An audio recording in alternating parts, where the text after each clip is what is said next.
bought me a little seat protector just to, you know, protect my seat. So I'm about to open it up and see how it does. And it comes with this like little, I guess, like carrying case here.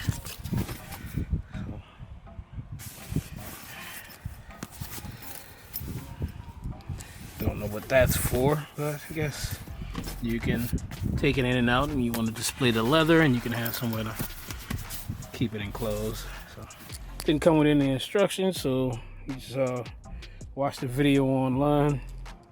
Like I said, it's not really meant for style, but like I said, I wouldn't put anything rugged against it because it doesn't have a lot of padding.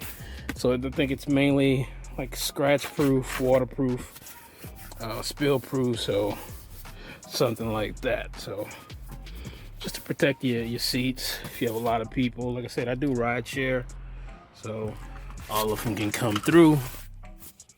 So, and it just hooks on the headrest here. It's real simple. And it's like really soft on the back, so I don't think it'll damage your leather or your seats or anything up in there. So, yeah, just gotta get some headrest covers for that. But other than that, I think I'm ready to go.